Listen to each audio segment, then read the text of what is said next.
সাজ্জাদ কাদেরের প্রীতি নিন, শুভেচ্ছা নিন। এই মুহূর্তে আপনাদের সামনে কথা বলতে এসেছি সেনাবাহিনীর অস্ত্রের গোডাউন উদ্ধার। সামনের দিনগুলোতে সেনাবাহিনীর কী ভূমিকা হতে যাচ্ছে এই প্রসঙ্গটি নিয়ে আপনাদের সামনে কথা বলবো।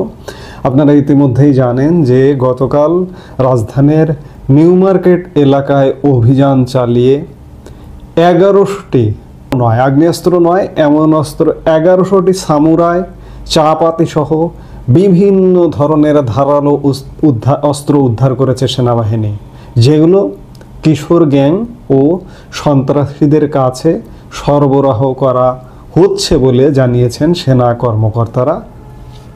সেনাবাহিনী সূত্রে জানা গেছে, শনিবার রাতে নিউ মার্কেটের রোকনের মমতাজ ট্রেডার্স, হৃদয় মিয়ার শাকিল ক্রোকারিজ, স্বপন মিয়ার 3 ক্রোকারিজ নামের দোকানে অভিযান চালানো হয়।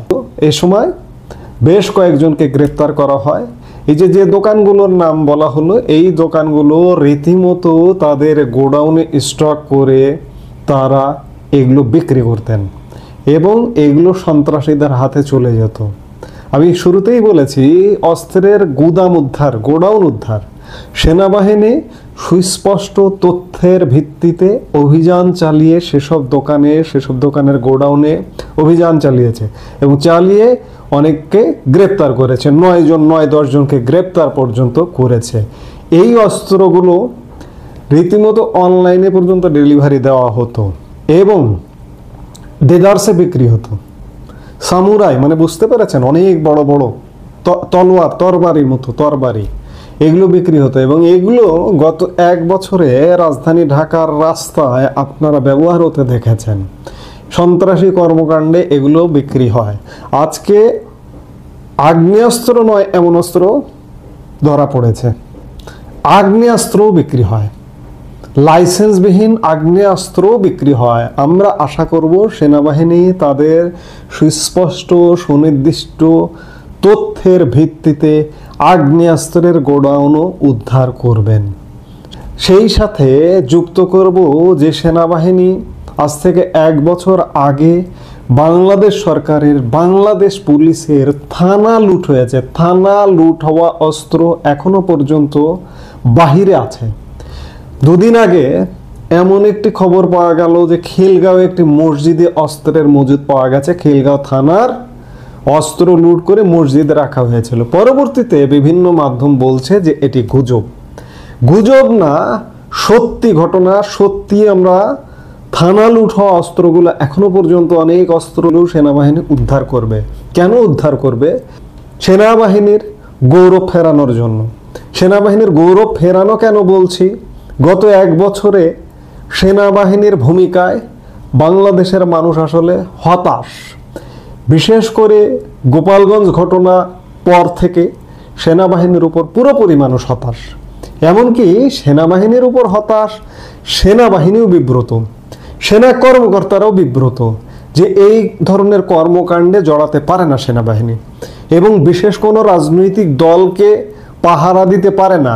বিশেষ করে এই যে কিংস পার্টিকে পাহারা দেওয়ার একটা অভিযোগ সেনাবাহিনীর বিরুদ্ধে আছে। সেনা কর্মকর্তারাও এটি বিশ্বাস করে যে রাষ্ট্রের পয়সা খরচ করে একটি অনিবন্ধিত দলকে সেনাবাহিনী পাহারা দিতে পারে না। যেটি জানা যাচ্ছে যে সেনাবাহিনী কিংস পার্টিকে আর পাহারা দেবে না। সেনাবাহিনী গৌরব হারিয়েছে। সেনাবাহিনীকে সবাই গালি দিয়েছে, গালি দিচ্ছে, এখনো পর্যন্ত দিচ্ছে। এমনকি এই যে সেনাবাহিনী নিয়ে যে কথা বলতে আসছি, এই কথা, এই আলাপ মানুষ আর পছন্দ করে না। মানুষ এসে কমেন্টে এসে দুটো উচ্চবাচ্য কথা বলেও যায়।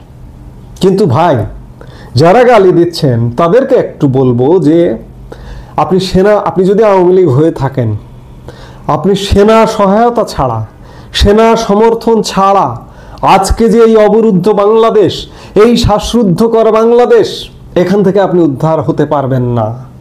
আওয়ামী লীগ আপনি যতই আন্দোলন করুন, সংগ্রাম করুন, 50 বছর লেগে যাবে। সেনা সমর্থন ছাড়া পট পরিবর্তন হবে না, হবে না, হবে না। আপনি বাংলাদেশের ইতিহাস পর্যালোচনা করুন।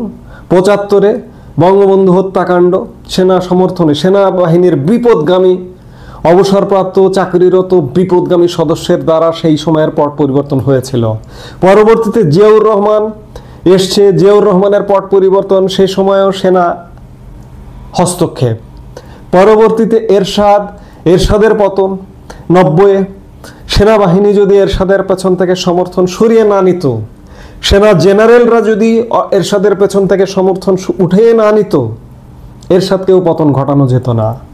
এরপরে আসেন 111-এর পট পরিবর্তন হলো, সেনা সমর্থন ছাড়া অসম্ভব ছিল। এরপরে আসেন সর্বশেষ 2024 সাল, সেনা সমর্থন ছাড়া, আমি খানিক আগে বললাম, এই যে আন্দোলন বলে, এই যে বিপ্লব বলে, এই বিপ্লবীদের, এই লাল বিপ্লবীদের সেনা সমর্থন ছাড়া লাল বিপ্লবীদের বাবার ক্ষমতা ছিল না যে আওয়ামী লীগ সরকারের পতন ঘটায়। আজকে বাংলাদেশ অবরুদ্ধ বাংলাদেশ।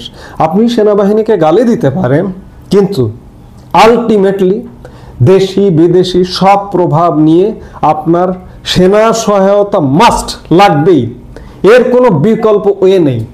হয়তো ব্যক্তি চেঞ্জ হতে পারে, ধরুন আমি ব্যক্তি বলতে খোলাসা করেই বলি, সেনাপ্রধান চেঞ্জ হতে পারে। ধরুন জেনারেল ওয়াকারুজ্জামানের নেতৃত্বে সেনাবাহিনী আওয়ামী লীগের পতন ঘটিয়েছে। আজকে এই মুহূর্তে যে অবস্থা চলছে দেশে, এটার পরিবর্তন জেনারেল ওয়াকারও করতে পারেন, কিংবা জেনারেল ওয়াকারুজ্জামান পরিবর্তন হয়ে যেতে পারে। হয়ে সেনা সমর্থন ছাড়া আওয়ামী লীগ যতই পরিকল্পনা করুন, আর আওয়ামী লীগের লোকজনও আজকাল গালি দেন, জামাতিরা তো বা আওয়ামী লীগ বিরোধীরা তো ওয়াকারুজ্জামানকে প্রতিনিয়ত গালি দিচ্ছেনই, গালিগালাজ করছেনই, আওয়ামী লীগের লোকজনও গালি দিচ্ছেন। অর্থাৎ একটা গালির কেন্দ্রে পরিণত হয়েছে সেনাবাহিনী। কিন্তু ভাই, নেতারা গালি দিচ্ছেন খুব কড়াভাবে। আওয়ামী লীগ প্রধান শেখ হাসিনা, হ্যাঁ, অভিযুক্ত করেছে অনেকদিন পরে, ক্ষমতা হারানোর প্রায় 10 মাস 11 মাস পরে অভিযুক্ত করেছে বা করছে, কিন্তু চূড়ান্তভাবে কি গালি দিয়েছে? গালি দিতে পারছে? কারণ আওয়ামী লীগ প্রধান শেখ হাসিনাও জানেন যে আন্তর্জাতিক বিশ্ব লাগবে এবং সেনাবাহিনীকে লাগবে এই অবস্থার, এই শ্বাসরুদ্ধকর, এই নরক পরিবেশ বাংলাদেশের পরিবর্তন হতে। সেটা 111-এর ওই রকম একটা প্রেক্ষাপট হোক বা যে কোনোভাবে এর পরিবর্তনের পেছনে সেনাবাহিনীকে মাস্ট লাগবে। কাজেই সেনাবাহিনীকে গালিগালাজ করে, গালি দিয়ে রক্ষা হবে না। আজকে সেনাবাহিনী গতকালকে বিশাল অস্ত্রের চালান উদ্ধার করেছে, দেশীয় অস্ত্র উদ্ধার করবে, আরও গৌরবোজ্জ্বল ভূমিকায় আসবে। এবং এই যে আজকে দেখুন, সেনাবাহিনী 5 ধাপে, গত 17 সেপ্টেম্বর থেকে সেনাবাহিনী ম্যাজিস্ট্রেসি পাওয়ার নিয়ে 5ম ধাপে এই মুহূর্তে মাঠে আছে। এই মাঠে থাকাটা যদি ধরেন সেনাবাহিনী হঠাৎ করে উঠে যায়, কেমন হবে? ধরেন সেপ্টেম্বর মাস, নেক্সট যে ম্যাথটা বাড়বে বা ম্যাথটা বাড়াবার প্রয়োজন হবে, সে সময় থেকে সেনাবাহিনী মাঠ থেকে মনে করুন উঠে যাচ্ছে। পুলিশের সহযোগিতায় আওয়ামী লীগ তাদের অফিস পুনরুদ্ধার করছে কিংবা তাদের সাংগঠনিক কার্যক্রমে ফিরছে। কারণ প্রধানমন্ত্রী শেখ হাসিনা দেশের জন্য অনেক ভালো কর্মকাণ্ড করেছে, পুলিশের জন্য অনেক ভালো কর্মকাণ্ড করেছে। আজকে পুলিশ বাহিনীর অর্ধেকের বেশি সদস্য আওয়ামী লীগের আমলে নিয়োগপ্রাপ্ত। পুলিশের আধুনিকায়ন, পুলিশের সুযোগ সুবিধা, পুলিশ কেন, সেনাবাহিনী, সব বাহিনীর এই যে 16 বছরের শাসনামলে যে সুযোগ সুবিধা পেয়েছে, এটি অতীতে কখনোই হয়নি।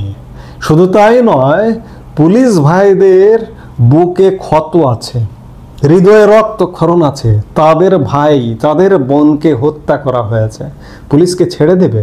পুলিশ যদি সহযোগিতা করে আস্তে আস্তে, সেনাবাহিনী যদি ধরেন মাঠ থেকে উঠে যায় কিংবা সেনাবাহিনী যদি স্পেস দেয় এবং ভারত, চীন, রাশিয়া, ফ্রান্স ইত্যাদি বিশ্বের বিভিন্ন দেশের সহযোগিতায় মার্কিন যুক্তরাষ্ট্রের সাথে একটা নেগোসিয়েশন হয়ে গেল, নেগোসিয়েশন হয়ে আওয়ামী লীগ যদি ফিরতে শুরু করে, বারবার বলছি সেনাবাহিনীর সহযোগিতায়, তাহলে আপনি কি মনে করেন যে বিএনপি, জামাত, এনসিপি আওয়ামী লীগকে ঠেকিয়ে দিতে পারবে? পারবে না। কাজেই সেনাবাহিনীর গৌরব খানিকটা ক্ষুণ্ণ হয়েছে, কিন্তু আমরা প্রত্যাশা করি বা দেখতে চাই, গতকালকে যেমন বিপুল পরিমাণ দেশীয় অস্ত্রের গুদাম উদ্ধার করেছে, লুট হওয়া অস্ত্রগুলো উদ্ধার করবে, সন্ত্রাস দমন করবে এবং প্রয়োজনে এই যে দীর্ঘদিন মাঠে আছে উঠে যাবে, উঠে গিয়ে পুলিশকে সহযোগিতা করবে, পেছন থেকে সহযোগিতা করবে বা প্রয়োজন হলে আবার নামবে। কিন্তু রাজনীতির একটা সহ অবস্থানের পরিবেশ নিশ্চিত হবে, এটাই হওয়া উচিত। সেনাবাহিনীর মাধ্যমেই এটা হবে। আজকে বলছি কথাটা, আগামী দিনে আপনারা যদি বাংলাদেশ যদি বাংলাদেশের মাঝে থাকতে হয়, আপনারা এটা মিলিয়ে নিন যে সেনাবাহিনীর মাধ্যমেই আওয়ামী লীগ ফিরবে। সেটি আমরা দেখবার জন্য অধীর আগ্রহে অপেক্ষা করছি। সেপ্টেম্বর নাগাদই হয়তো আমরা এই ঘটনাগুলো দেখতে থাকব, সেটি দেখার জন্য অপেক্ষা করছি। এই মুহূর্তে এ পর্যন্তই। সবাই ভালো থাকুন, সুস্থ থাকুন।